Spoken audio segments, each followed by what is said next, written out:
Hello and welcome to the Bald and Bloviating podcast. I am your bald host, Mookie Spitz, and I will be bloviating about the multiverse. Everyone's been talking about the multiverse for quite some time now. You can't turn on your television, flip through your iPad or phone, stream any kind of fantasy or science fiction or comedy these days and not be overwhelmed by multiverse themes, references, storylines. It's become almost an obsession to the point of it becoming its own cliche. For a long time, it was exciting and interesting, literally added multiple dimensions to storytelling, set design, character development, but it's become so ubiquitous that it's boring. But that's too bad because the theme resonates on so many levels in so many ways. It's its own multiplicity, if you will, that sticking to it, not giving up on the multiverse due to that saturation, is worth it. And it's certainly worth it to me as a creative writer, evinced by my new novel, which is coming out shortly. I'm not sure when you listen to this podcast, but I'm on the brink of publishing my first science fiction book in a series with the underlying theme of living in a multiverse. Ta-da! Nowadays, that's never been more anticlimactic, but I hope after listening to this podcast, you might find it more interesting than you thought it could be, especially given the saturation that we're experiencing. And I get a chance to bloviate a little bit about one of my favorite topics, pump myself up just before the launch of my own science fiction book, and describe the concept in ways that you might never have thought about, which has implications and fun impact on everything from philosophy to science to how we see the world and ultimately each and every one of our own lives, which is, ta-da, one of the themes of my own writing and self-exploration. So in order to tackle this complex and overwrought subject, I'd like to provide an analogy and just work from there. Keep it simple, keep it illustrative, keep it kind of cool.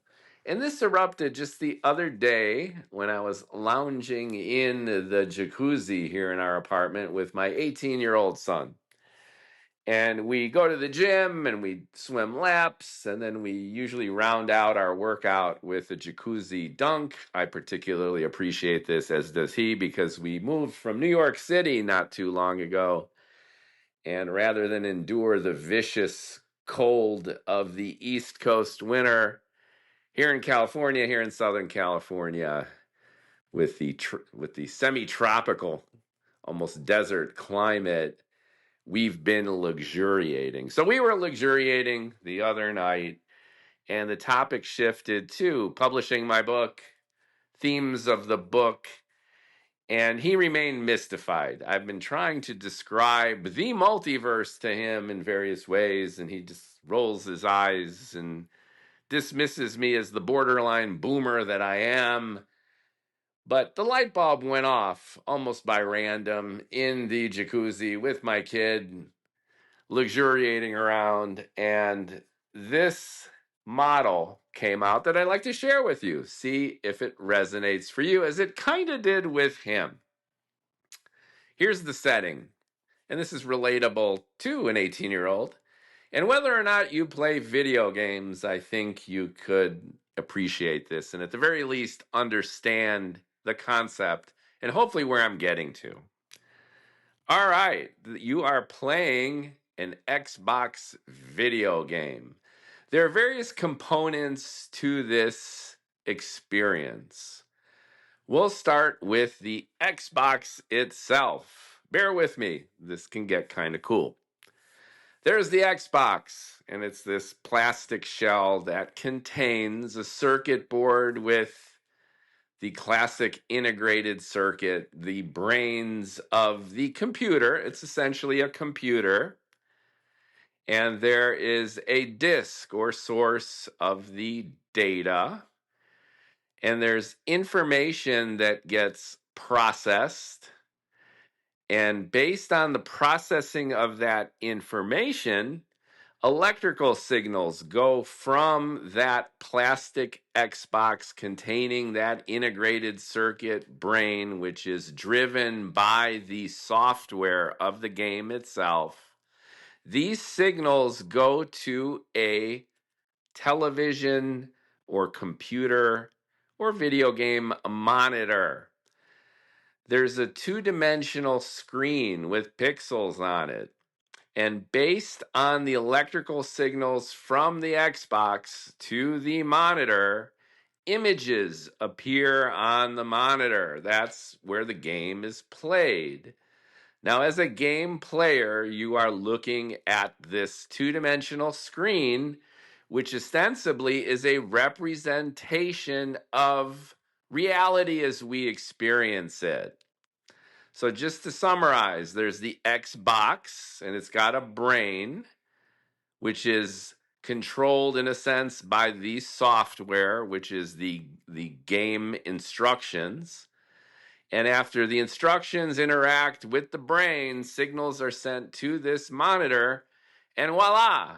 Appearing on screen is the two-dimensional image that represents, usually, a three-dimensional experience for the user. And thanks to the frames of this monitor flipping very fast from one to the other, 24 times a second, I believe. Sometimes more, I think, for the most advanced games. That's why we need the super fast chips, because there's a lot of calculations. Frame after frame after frame, too quickly for our brains to notice these segues between the frames, and it creates the illusion of continuous movement through a three-dimensional experience.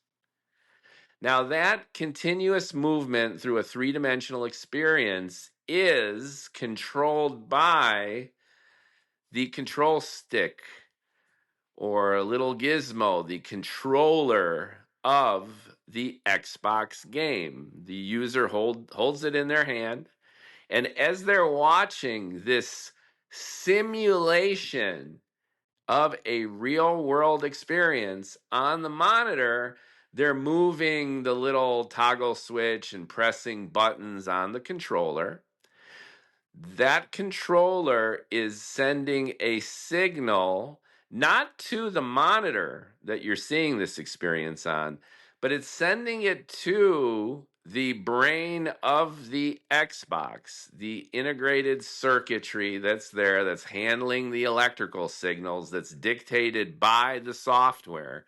And here's the thing, the interaction of movements on that controller that sends signals to the brain of the Xbox with the software of the game changes the electrical signals from the Xbox to the TV or computer monitor, which influences what the user sees on the screen of the monitor.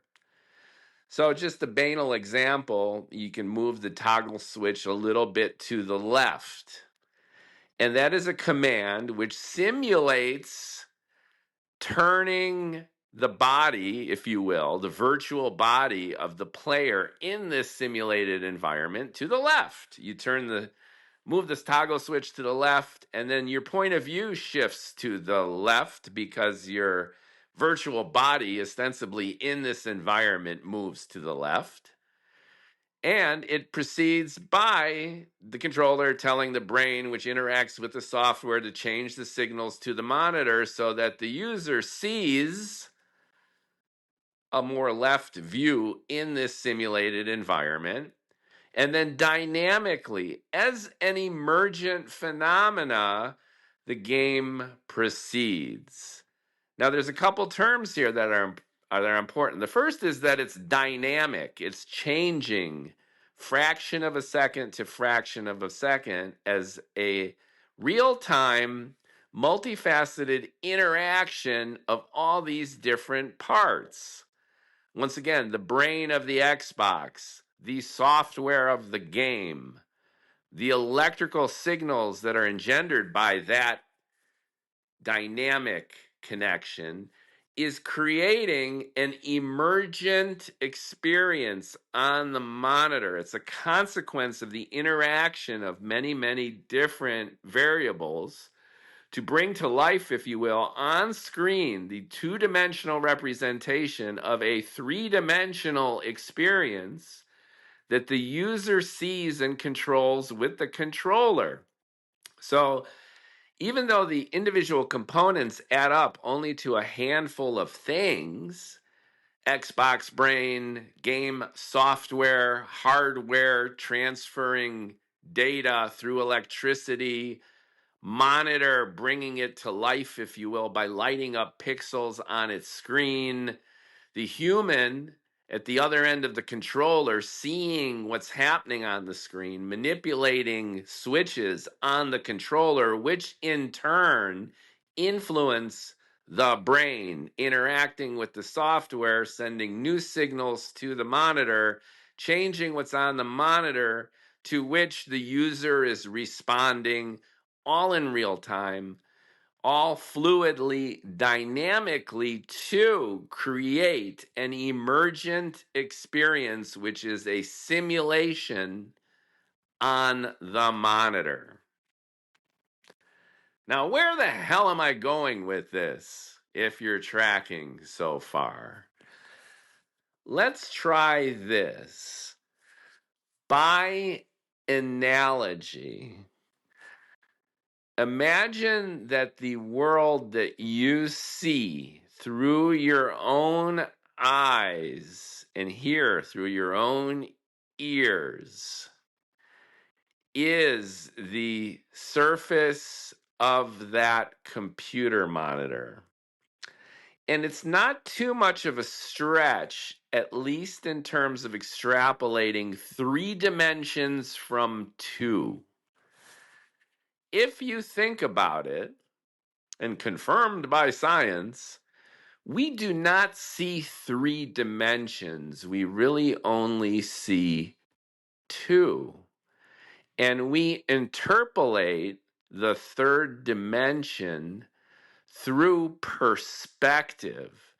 Things appear closer than other things thanks to their relative size and maybe the lighting or other extraneous qualities that indicate and suggest and, in a sense, create for us depth. And artists know this. People who draw paintings are particularly sensitive to this, where the lighting and the shading and the orientation of objects on a two-dimensional surface imply the 3rd dimension. Paintings are not 3-dimensional, they're 2-dimensional, but they appear to convey or create a 3-dimensional scene thanks to these techniques. And as human beings, when we look out at the world, we are not seeing a 3-dimensional world. We are seeing a 2-dimensional world. And again, you can explain this with the bio-optics of light being captured by your lens, striking your lens, then being focused with the lens to a focal point that's on your retina in the back of your eye. And the back of your eye, your retina, has photosensitive cells that convert that light, that energy that's being focused from your lens into electrical signals that go from your back of your eye through the optic nerve to the back of your brain, which I believe is called the ophthalmic lobe. And there, those signals are interpreted by your brain to create the two-dimensional image, which then gets interpreted as a three-dimensional experience as you move through it. So a consequence of living in a three-dimensional world is the lighting, the perspective, the relative placement of various objects in your field of vision will create this illusion, if you will, of seeing in three dimensions. And it will confirm your feeling, which has been basically innate since you were born, that we exist in a quote unquote three-dimensional world. Of course, we live in a three-dimensional world. We can move forward, we can move to the side, and we can jump up and down. And that is confirmed every instant of every waking hour, and then brought back to us in our dreams that we're dwelling in a three-dimensional space.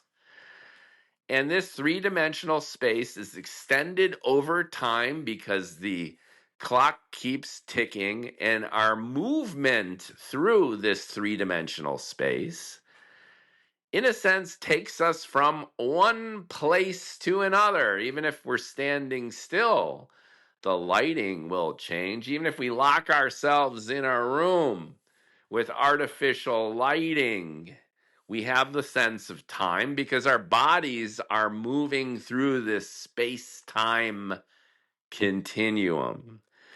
Now, nothing that I've said is in any way revelatory, and it's obvious to the point that all of it is taken for granted.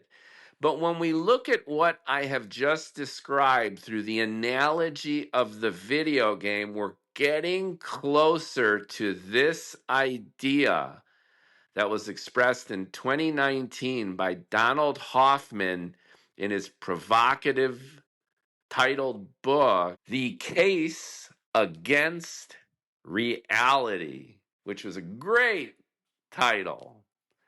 And he doesn't imply with this title that reality itself doesn't exist.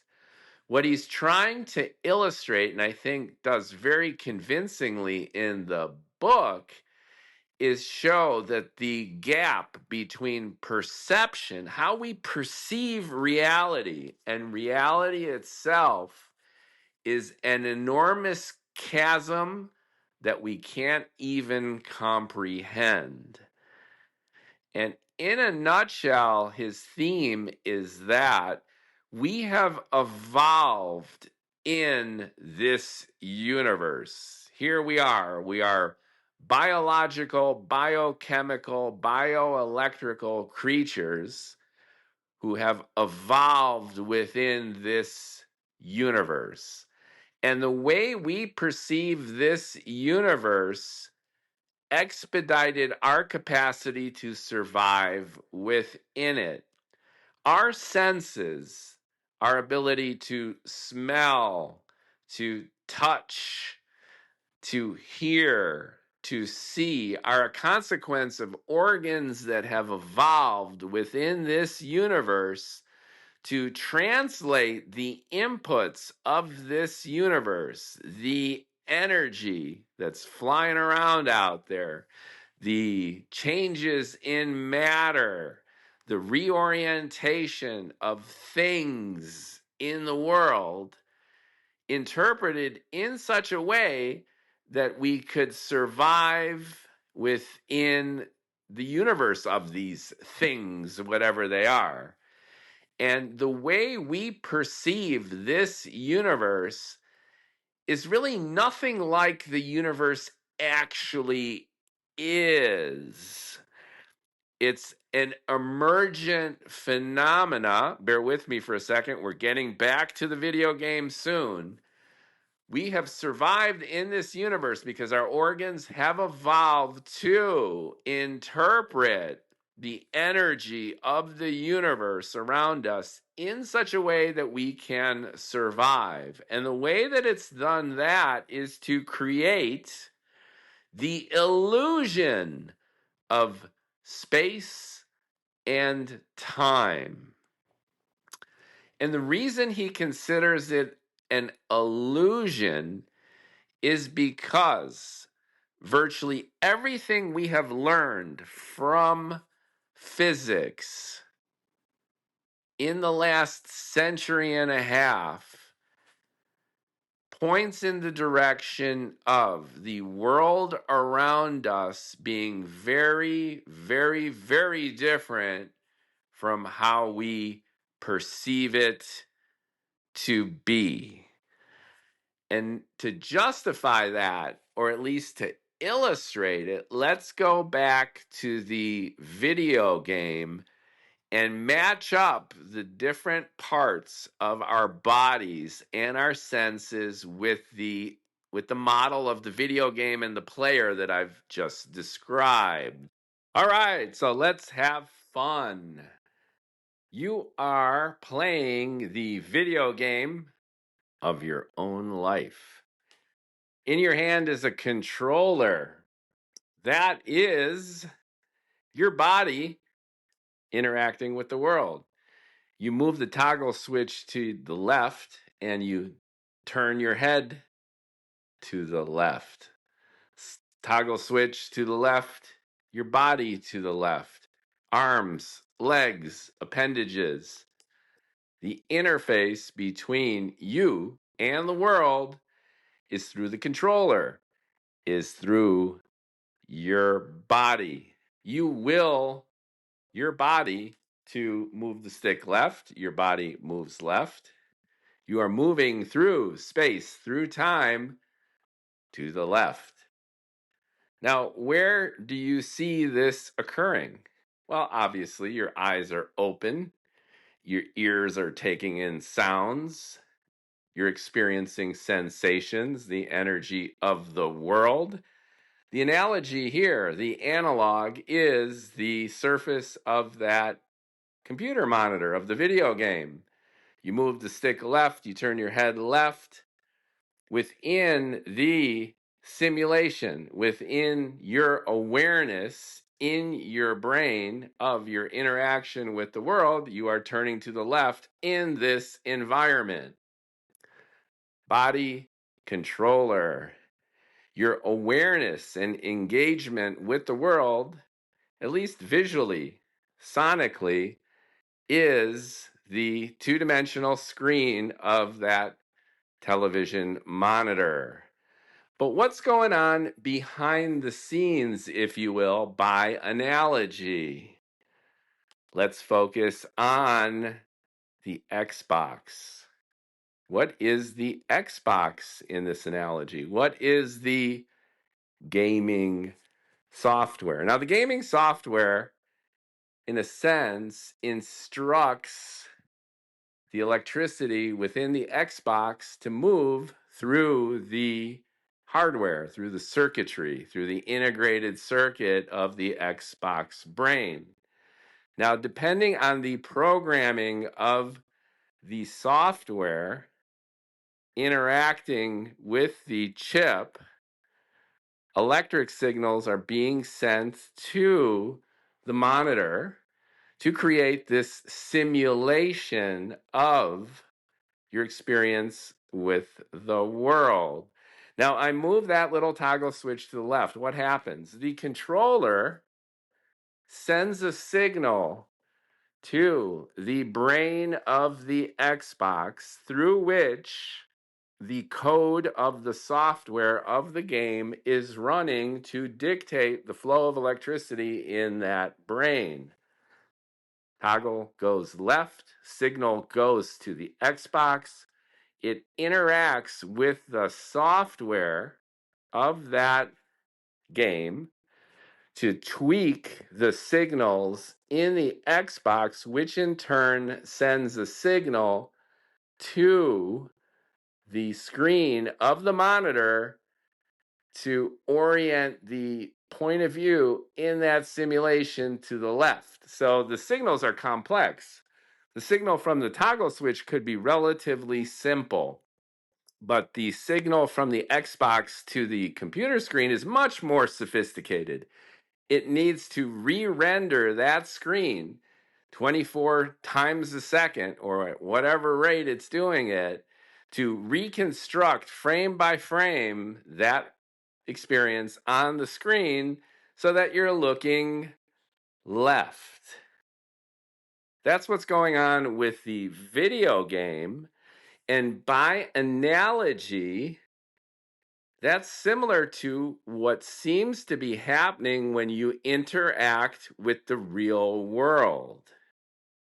When you move your body to the left, you're sending a signal to your arms and your legs. You turn your head, and then you're experiencing a different angle, if you will, of the room.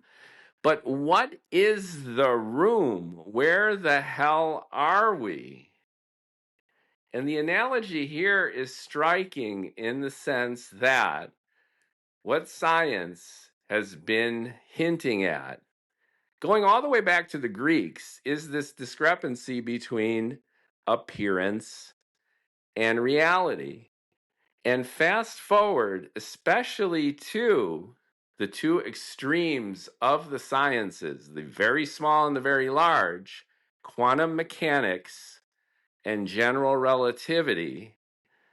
The outcome of these descriptions of reality, both at the very, very small level, the quantum level, and at the much larger level, the level of general relativity, reinforces that original Greek notion that there's an archetypal and essential and foundational discrepancy between appearance and reality. This goes all the way back to Plato's cave, seeing the shadows against the wall, and those shadows, in a sense, being all that we can see of the greater truth, which we can't even imagine. Immanuel Kant, with the Critique of Pure Reason, that the goal of epistemology was the synthetic a priori. A priori in the sense that it's eternally true. It's an analytical kind of statement. 1 + 1 = 2, regardless of circumstance. It's synthetic in the sense where you can say, what kind of book is it? Well, it's a green book. There's bookishness, there's bookism, there's the thing that is the book, and then we qualify that book with the quality green.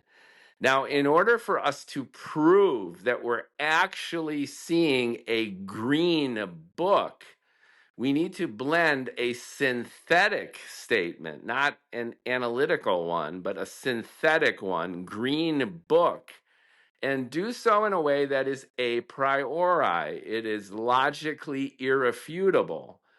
But the quest for the synthetic a priori, this is the outcome of the Critique of Pure Reason. Pour through hundreds of dense pages. Try the original German. Good luck with that. Try it translated into English. The output of Kant's Critique of Pure Reason from an epistemological sense, which is the theory of knowledge, is that in order for us to confirm that appearance is actually reality, we need a synthetic a priori statement to be verifiable as true. We need a statement that the book is a book. Got that? It's either a book or it's not a book. It's kind of analytic that way. But for us to substantiate that we're actually seeing a green book and not a purple book or a blue book, to substantiate that, you need a synthetic a priori statement. And here's the punchline. It has to eliminate the discrepancy between appearance and reality. And that's the nut, because there's an enormous disparity between appearance and reality. And Kant's conclusion is that the essence of isness, the stuff of the world, is inconceivable to us. Because if it would be conceivable, it would create a contradiction between that which we perceive and that which is eternally and forever there. And what this translates to in this kind of model of the video game, as expressed through quantum mechanics and general relativity, to bump it up another half century to Einstein and Schrodinger and all those geniuses, is that at the quantum level, you cannot simultaneously measure the momentum of a particle or a wave particle, and its position. So you know its mass and velocity. You can measure that. But if you measure its mass and velocity, then it's not where you thought it was. And if you can pinpoint exactly where it is, then you automatically mess up its mass and velocity, appearance, perception, and reality. So quantum objects are in superposition, which is they have an existence that can only be localized in a probabilistic way.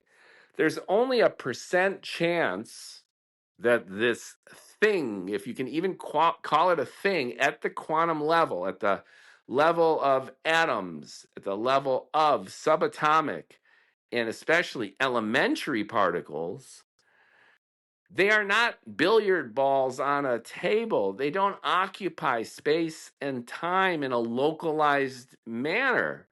There's a probability distribution that you'll find this thing in a place when you measure it. And when you measure it, there's what's called the collapse of the wave function.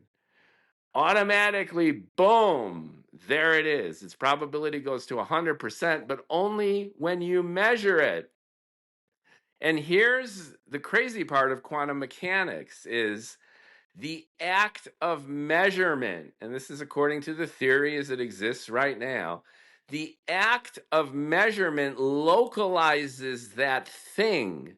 So until that thing is measured, it's not in a particular place. And the reason that quantum mechanics can't be reconciled with gravity, the general theory of relativity, according to Albert Einstein, one aspect of it, is because gravity is contingent on locality. If you have an object that's a certain distance from another object, then they exert gravitational attraction to each other. And now the whole definition of force has changed, and I'll get to that in a second. But if you look at it, albeit in this conventional way, that object A attracts object B, then that gravitational attraction between these two objects is contingent on their distance. And distance is a measurable unit.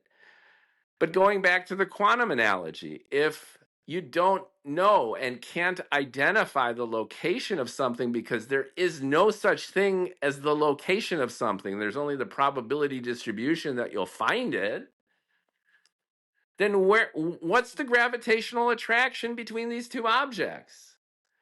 If it's just kind of a smear of probability, then what actually is the gravitational attraction between object A and object B if object A and or B simply has a probability distribution between here and the other side of the universe?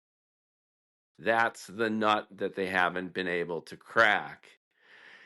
And that aside, what this also means is, again, it reinforces this notion, going all the way back to the Greeks, reinforced by Kant, and then brought up again in an evidence-based, measurable, experimental basis through quantum mechanics, the discrepancy between appearance and reality. the backbone of reality, at least according to quantum mechanics for these tiny objects, is probabilistic. That is completely counterintuitive to how we experience the world. Now, on a macro level, there's another punch in the face for perception being even close to reality. And that is Einstein's notion that gravity is not a force, but it is the movement of objects through four-dimensional space-time. The background of the universe that we live in, our everyday experiences, when you're sitting in a room, when you're walking on the street, when you're lying in bed, you see yourself, you perceive it as being a three-dimensional universe. You can go forward, you can go to the left and right, you can go up and down, 3 dimensions. But that is actually not the way the universe is described by Einstein. There's a hidden fourth dimension. And in that hidden fourth dimension, the space and time are curved. So the moon orbits the Earth, not because the Earth is pulling the moon toward it and keeps it in orbit, but because the Earth has bent space-time itself so that the only straight trajectory of the moon moving through the universe is around the Earth, because the Earth has bent space so that the moon, ostensibly going in a straight line, keeps going around and around the Earth because space and time themselves have been bent around the Earth. This is general relativity, established since, what, like 1912? For over 100 years, that is the mathematical description and model of the universe. We live in a four-dimensional universe, not a three-dimensional one. Now, this is important for this analogy to reinforce the notion that the way we perceive the world is nothing like the way the world actually is, both in the realm of the very small, where things don't even really exist in the way that we perceive them to exist. They don't even occupy a place. And in the world of our macroscopic level, all the way to the edge of the universe, the observable universe, in the sense that there is a complete hidden dimension which is invisible to us. And that's mind-blowing. But it gets even zanier than that, because if we go back to this video game analogy, think about, as I was describing, what's going on when you're processing the energy and inputs of the world around us. When you see something, it's light from the sun, light from some artificial source of light that reflects off of an object and strikes your eye. Your lens focuses light from the world, the focal point of which rests on your retina. As I described, your retina processes this energy on the two-dimensional cell surface of your retina. It converts these into electrical signals that then go into your ophthalmic lobe in the back of your head. And these are interpreted as an emergent phenomena, as seeing things in the world. Do you see how now all these things are coming together? That not only is perception nothing like reality itself, we're interpreting it as an emergent relationship between our sense organs, our body, and the energy that's coming at us from the universe. We are like, drum roll please, the Xbox and the software and a computer monitor and us playing the game. Our bodies move the stick. The stick sends the signal to the Xbox and software, which in turn send the signal to the monitor, and there's a feedback loop. There's energy in this raw form, there's processing of this energy, and there's an emergent experience which exists only in our brain of this interaction between the energy coming at us from the world, our processing of it, the virtual reality or the simulation that's created in our brain, and then our response to that virtual simulated experience in our brain with our body, which in turn changes the stimulation that's coming into our brain because we turn our head, we move ourselves through the world, new input comes in, we interpret that. We see an alteration in the simulation, which in turn engenders a change in our behavior, and round it goes. So there is a dependency, obviously, when you're playing a video game. If there's no one moving that controller, nothing is happening in the game. And when you move that controller, there's a dynamic feedback loop that occurs between the controller, the Xbox, the software, and the monitor. The change in state appears as a change in state in the simulation on the monitor, and then the feedback continues. Now, if we continue this analogy, and if we can accept so far that the world we see around us is absolutely nothing like the world as it actually is, in an analogous way that the video game on the screen that you're seeing, if you're playing Call of Duty or maybe a more benign Pokemon game, that the creatures, that the beings, that the rooms, that the three-dimensional reality that you're moving through on that computer screen is not actually a three-dimensional reality. It is a simulation of the three-dimensional reality that ostensibly we live in, but taken in and of itself, space does not exist, and time does not exist in the video game. There's no such thing as you being in a room in a video game. When you deconstruct this through the lens of this analogy, the only thing that's actually real in this scenario, capital R, the only thing that's real is the component of the gaming experience, which consists of the computer chip through which the energy flows, lines of code, which in their own way dictate the flow of electricity through that chip, the electrical signals that go to this device with pixels on its surface that get excited based on those electrical signals, and then some body, some entity moving the stick to the left or right. The stick moves to the left or right, signals, Xbox, software, TV. That's reality. That in a sense is the basement. On the surface of this reality is the simulation that's on the computer screen. But if you ask what's real, what's actually going on, there's no three-dimensional experience that's depicted on the screen.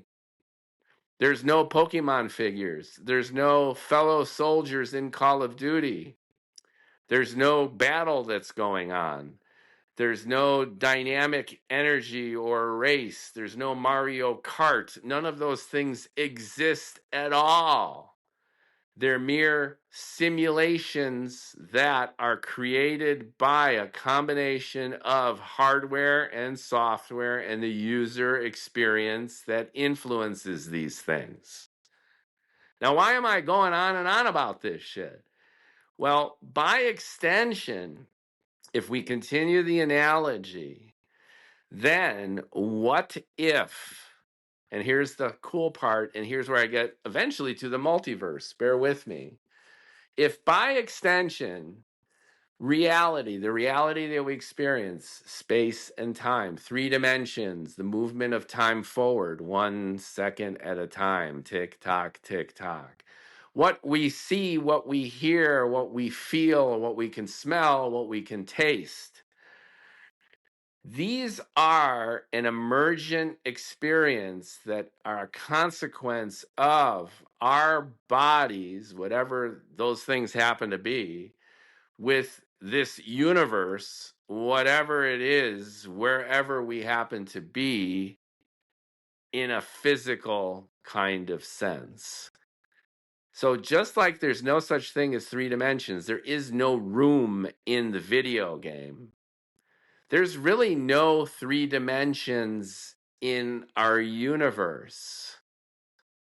It's a simulation in this sense. It's a simulation that's created as a virtual reality construct in our brains so that we can make sense of it all, so that we can move through whatever it is that we're moving through and living within. And does that mean that none of this exists? That if we close our eyes, there's no universe? No, once again, and here's where a lot of philosophy goes off the rails. Bishop Berkeley and his point of view that everything was subjective, that the universe is the observer, period, is wrong. Just like the other extreme is wrong, that our perception is irrelevant, there's only objective reality. These 2 extremes of philosophy, whether you go for Bishop Berkeley or maybe the pragmatist Dewey, these are wrong because they're extreme versions of this emergent phenomena. It's emergent by definition in the sense that you have these 2 elements coming together and you can't have one without the other. You can not have the experience of how we perceive the universe, 3 dimensions, time, without an interaction, a dynamic interaction between the energy of the universe and our bodies and minds interacting with that energy and interpreting it in our brains and seeing it as something. Now, where it gets sketchy is that something that we experience. Here's where it does get, in a sense, subjective. We see we're in a room. We see other people. We see the world as it is. But once again, what we're seeing is an interaction between all this energy, this isness, this reality, capital R, that we're just in, and our bodies filtering all this energy, analyzing it, and translating it into a construct through which we can survive within this world. And that is the premise of Hoffman's book that I brought up earlier, The Case Against Reality. He uses a simpler analogy of an icon on a computer screen. So if you have your little Windows icon, or if you have the icon for your email, and you move the mouse over the icon on your computer and you click on it, there is no icon. That is just pixels on a screen, and you're using that as a way to access your email. I broadened it to encompass the totality of our experience of reality, and it's not that much of a stretch. There is no icon on a screen. It's not an object. And there is no room that you're sitting in. It's not a room that you're sitting in. You're sitting in something. You're in objective reality, but the objective reality is something that's completely different than how you perceive it. And that objective reality and your interaction with it is what you experience inside your head, and we consider that reality. But that's not reality. Now, what is reality, capital R? And I go back to Plato, and I go back to Immanuel Kant, where both of them said it's really unknowable. For Plato, it was the pure forms, the Platonic solids, this pretty much Pollyanna vision of truth and beauty, which Nietzsche, in all of his genius, realized was as much of a moral or value driven valuation than it was necessarily mathematical or aesthetic. Because when you say things are pure and true and beautiful, well, then that's based on your values of these things, right? And maybe we should and need to go beyond good and evil to, drum roll please, understand what reality really is, because we're already biased. And fast forward again to Schrodinger and Einstein. This is reinforced by our measurements and our mathematics that there's a chasm between how we perceive the world and how it actually is. And in this sense, we are all living in a simulation. You've heard that from Elon Musk. You've heard it from everyone. We're living in a simulation. And then you're like, that's a bunch of bullshit. I used to respond to it by, well, if we're living in a simulation, then who the hell programmed it? But that begs the question of what I'm getting at, which is, regardless of whether you think it's a construct created by some conscious being, some alien civilization, some transcendent spiritual force, it is incontrovertibly true that our brains are simulating this experience of our bodies interacting with whatever the hell we're within. That is hands down a complete simulation. There's no such thing as red. It's created in our brain. It's a frequency of light. We can measure the frequency of red, just like we can measure the frequency of the A note. The second string on the guitar is 440 vibrations.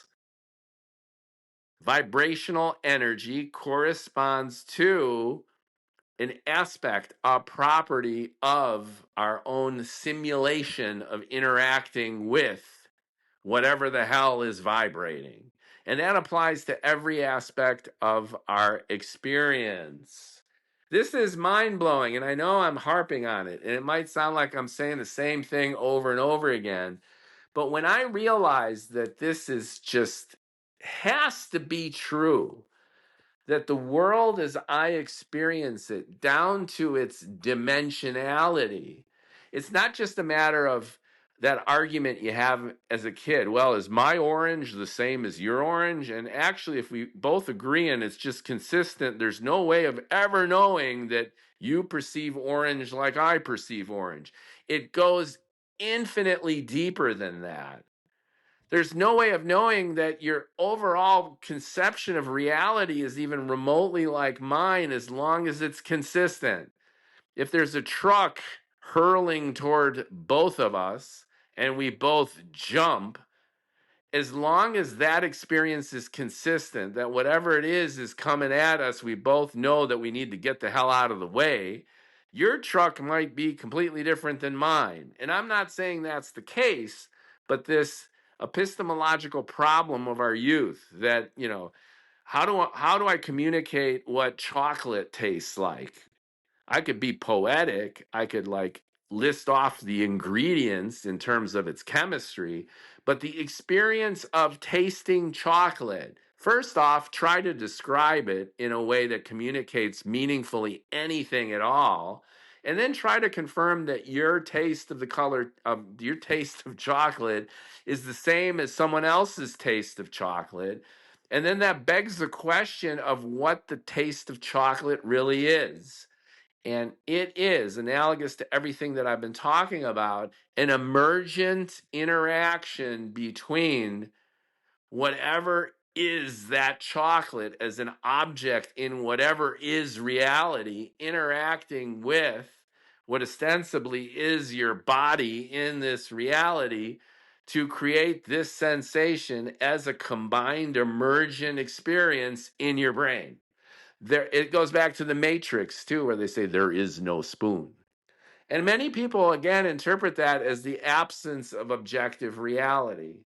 Like when you're not looking at the moon, then the moon isn't there. Well, the moon is there, but it's not there in the way that it is when you're looking at it. There is objective reality, air quote, physical reality. But it's nothing like it is when human beings react with it, when they interact with this physical reality to create an emergent experience inside their brains. What's inside every single human being's brain of the 8 billion humans on this planet, these are all, in a sense, simulated universes unto themselves.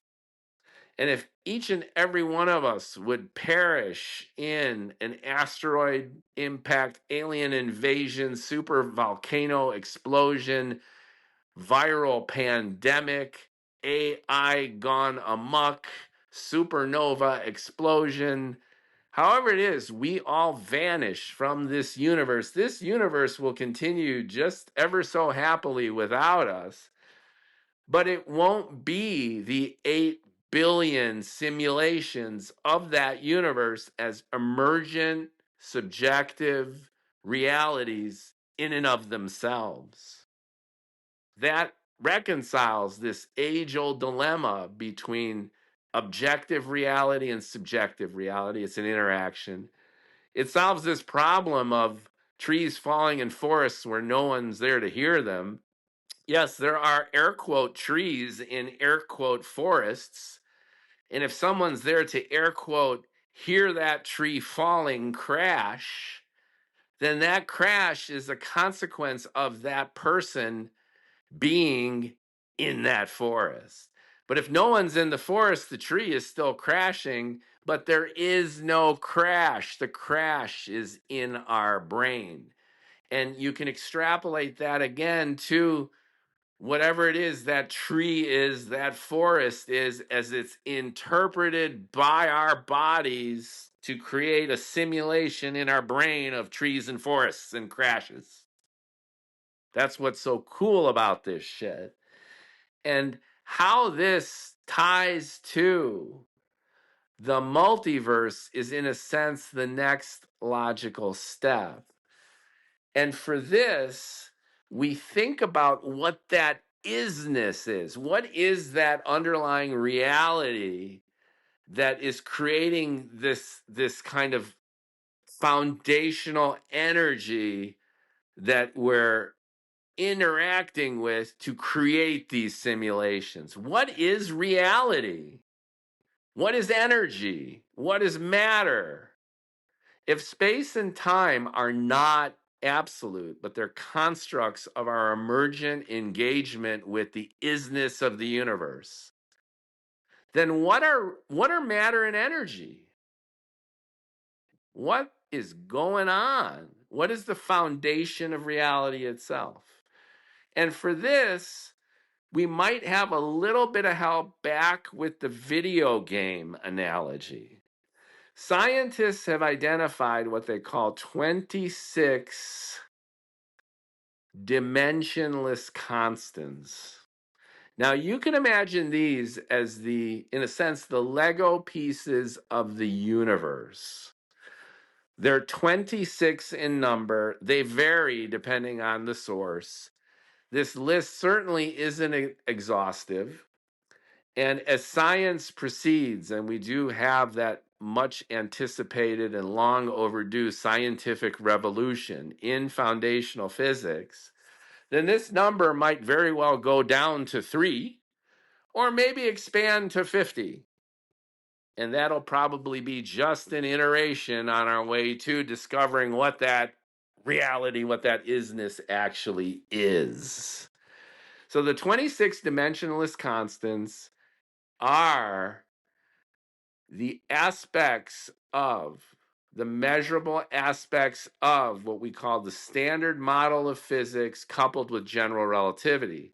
And these consist of groupings that correspond to the fundamental forces of nature, which are electromagnetism, the weak force, and the strong force, the weight or mass distribution of the elementary particles that make up all of reality that we've identified and measured to date, what are called the quarks and the leptons.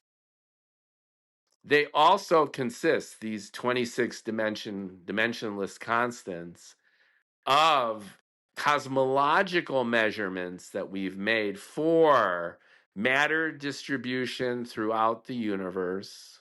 For example, the apparent energy of dark energy, which is the force of acceleration throughout the universe, and various fundamental essences of the universe. Each has a value. They're dimensionless because they don't correspond to a unit of measure. They're relational to each other. So it's not measured in feet or grams or volts. That's why the speed of light is not in this list. You would think that something as fundamental as the speed of light would be one of these fundamental constants, but it is an emergent quality of these other forces, electromagnetic energy. And these 26 dimensionless constants, taken together, comprise and are the foundation of what could be considered this isness of this universe. Now, if you tweak any of these in their value, radical things will happen in our universe based on our understanding of it. So, for example, if you tweak the gravitational constant, the energy of gravity itself, dial it up just a little bit, dial it down, all of a sudden you're increasing or decreasing the force, again, in air quotes, because gravity isn't a force. It's the degree to which space-time warps in relationship to the presence of mass. So mass influences how it moves through space, and then space will influence that mass. That's the beauty of Einstein.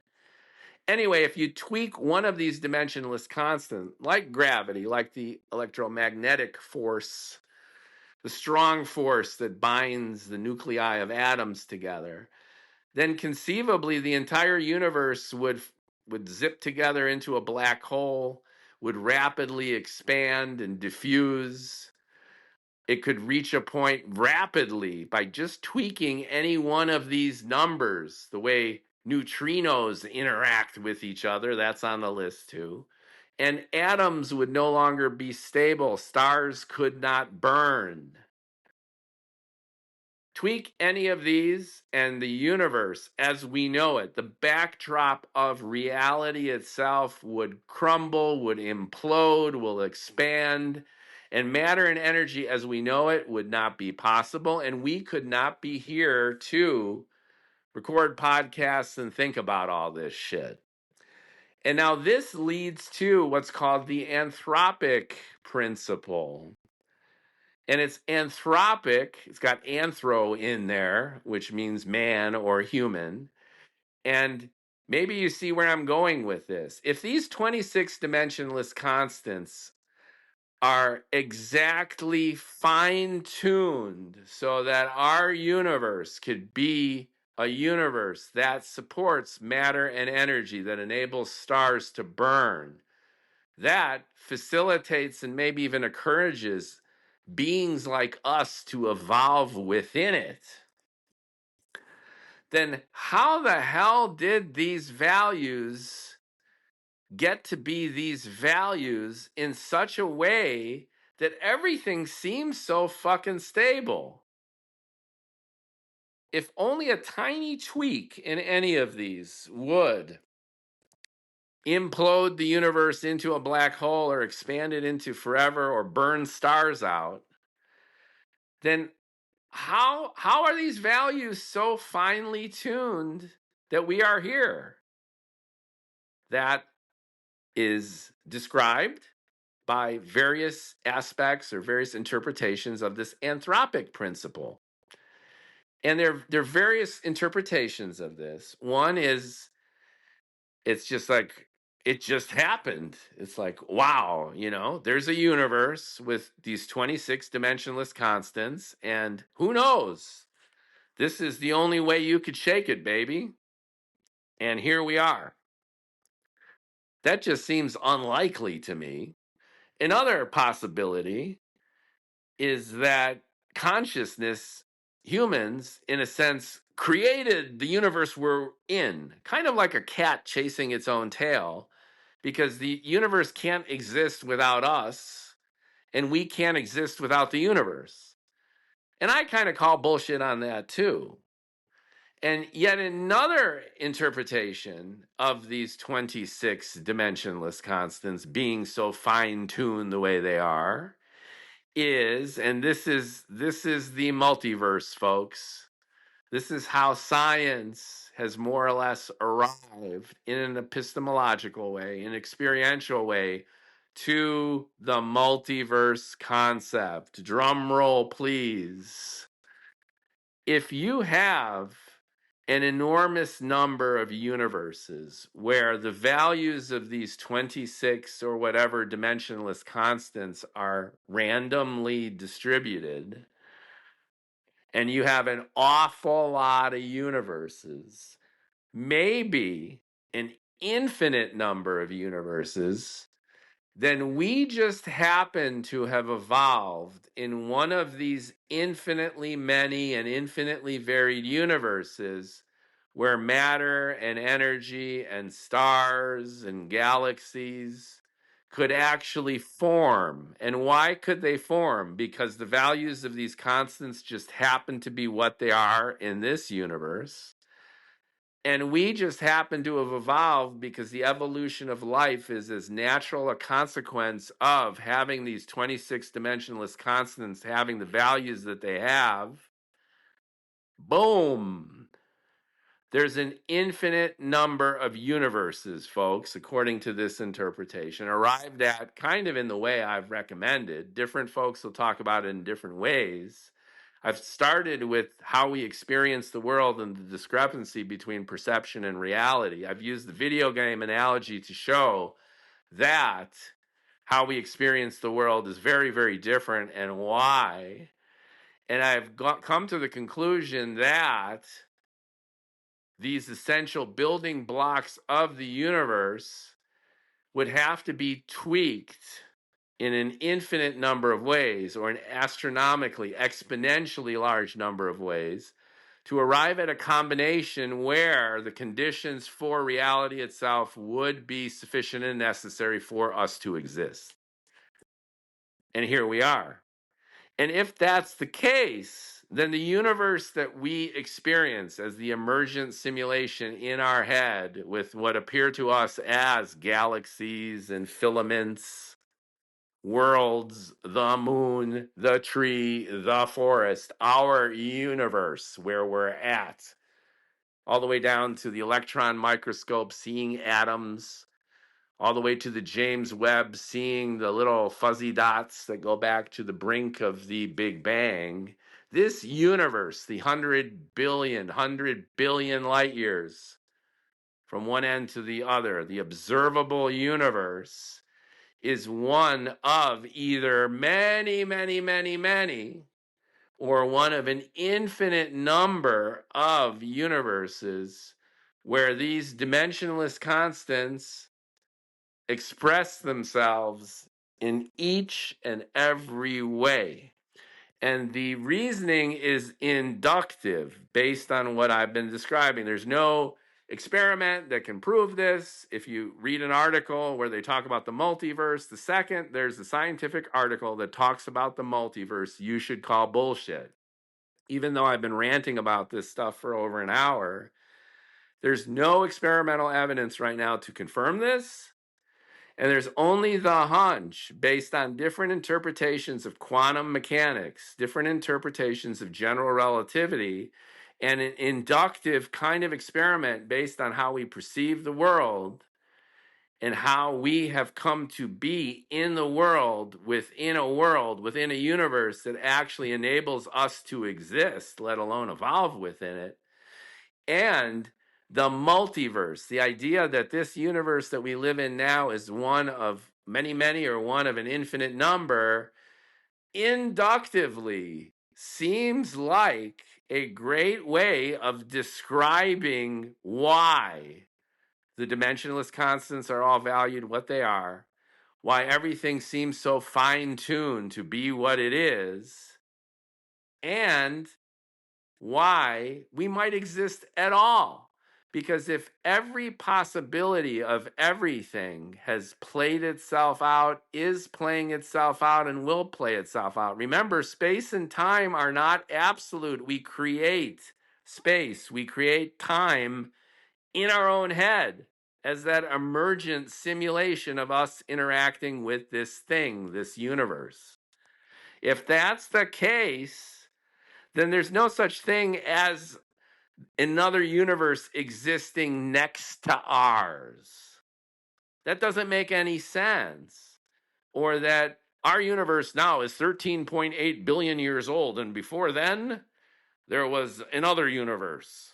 Or our universe goes on for an infinite amount of time. All the stars burn out and the black holes shrink and explode, and it gets to thermodynamic equilibrium, and the universe expands forever. And it expands forever in something else. There is no time and no space in an absolute sense. If you look at it this way, everything that has happened, is happening now, and will happen is in an eternal, simultaneous, instant eternity. If you think space and time are not absolute, then what we're talking about here again is reality itself is more like, drum roll please, the Xbox chip through which electricity is running. And there's software, a video game that's influencing how the electricity is running in the chip. And by analogy, again, each of these universes that we live in is a different video game. It's a different piece of software programming. So you just swap them out, and there's an infinite number of them, because why would there even be a finite number of them? Or maybe there's a finite number, but the number is so gargantuanly huge that eventually it starts repeating, just like, the Hindu gods and Nietzsche with the eternal recurrence. Like that feeling of deja vu you might have had last Tuesday. You've lived forever in the past, you cycle forever in the present, and you continue to cycle forever in the future, because there's an infinite number of yous out there. There's an infinite number of Mookie Spitzes ranting on this podcast about infinite universes. Because of all of this, the incontrovertible truth that perception is not reality, that the universe is so different than what we perceive it, that all signs point to there being not just one universe, but perhaps an infinite number of them, to even describe why our universe is as precisely tuned as this one. And it could maybe be best explained in the simplest way that reality itself is like a computer chip, whatever the hell it is. The backbone of reality itself is some timeless, spaceless, whatever. And the different universes that exist are, in a sense, software programs running on top of it, within it, to generate this interactive video game. And that, I think, is pretty cool. And my character in my sci-fi book, where this is in a sense the backdrop, whenever he hears this stuff and he's going through these adventures, he spontaneously calls out, "Bong hit!" And at a couple points, he actually indulges, because if you think about this, That might be the appropriate response. But at the very least, there are elements of this narrative that are just demonstrably true. And whether or not this analogy to the video game works or to what extent it works, it resonates enough, and it does so enough with me to have inspired a science fiction series. But it also makes me think about, and here's the themes of the book. It's a book of literature. It's science fiction. It's not just a Wikipedia article about all this stuff. But what does it mean for, let's just say this is true? The essence of science fiction is the counterfactual conditional. You start with the statement, what if? What if biorhythms are true? What if so and such would have won the election? What if the Germans had won the war? All these fantasy books start with the counterfactual conditional. It's counterfactual in that it's not the way it was, and it's conditional because if it wasn't that way, then ... what do we think would happen? So my counterfactual conditional, which is more like maybe factual conditional, is what if what I'm describing, at least in abstraction, is true? We live in some kind of unimaginable, eternal, yet instantaneous multiverse. And it's not even a multiverse, it's just reality, capital R. And since space and time are created by our own minds interacting with whatever the hell this is, that this isness has infinite types of expression, and we're living in one of those expressions. We are one of those expressions. And by implication, there really are an infinite number of us. And going back into intentionality and decision, what if every move we make in our lives is, in a sense, us traveling through one of these possible universes?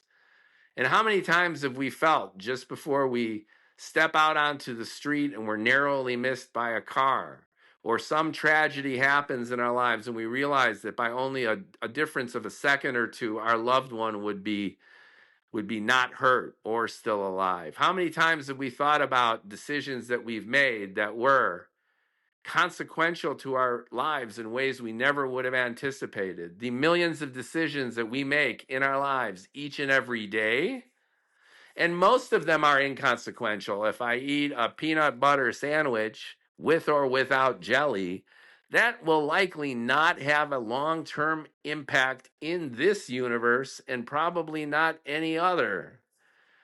But if I go left instead of right by accident, and by going left, I'm hit by a car, or I meet my soulmate, or I get a new job, or whatever, then at that branching point, even if it looks as inconsequential as this peanut butter sandwich with or without jelly, that is a major branching point, and in a sense where the universe is split. And I know that this is a common theme of the multiverse throughout science fiction. But where I hope to add a little bit of zip is in the implications of this. What if this is true? What if there are an infinite number of universes and every possibility plays out? And what if I'm able to visit these other places and influence them? What could benefit me if I went to a universe that was identical to this one, except because there's an infinite number of universes with every possibility playing out? I don't know. I happen to be a billionaire. That would be convenient, or at least a multi-millionaire. That would be nice. Give me some slack. Or my dreams are all come true. Or my enemies are vanquished. Or I'm dating the person that I feel most zanily attracted to. See where I'm getting at with this? That if the multiverse exists and you can jump universes, and in a sense, you've created the ultimate genie's lamp. And then what might happen from that? Well, if you want to know, you're going to have to read my book. And I'm almost done. I don't know when you're listening to this. I will follow this up with the book announcement and the annotation and all that good stuff. But I have been ranting and it's felt terrific. I've thought of a few things I haven't thought about before, which is why this is great. Why yelling at a phone to record a podcast is almost like seeing your therapist, like let it out. And maybe a few of these things, if you made it this far, resonate for you and make you think about God, truth, beauty, justice, right and wrong. If there's an infinite number of us and every possibility plays out, what about free will? What about the value of our lives? Are our lives meaningless? We could jump out the window. We could kill ourselves or someone else because it really doesn't matter, because it's being expressed an infinite number of times in an infinite number of ways in this eternal yet instantaneous, this infinitely large yet infinitesimally small, non-spatial, non-temporal reality, capital R, where everything is just playing itself out all the time and never. So what's the point of life? And then you could take the contrarian point of view, is that, oh my God, this situation right now here for me is just so utterly unique. It's breathtaking. I'm actually living in the moment right now in this infinite, this transfinite, vast, eternal, everything, nothing. Here I am, and this is it. And even if there's an infinite number of me's, I'm here right now. This is it. Booyah. And on that note, to be continued. Thank you for listening to the Bald and Bloviating podcast. Not only is there more to come, but there's infinitely more to come if any of this shit is true. Thank you for listening, and I'll be checking back in pretty soon.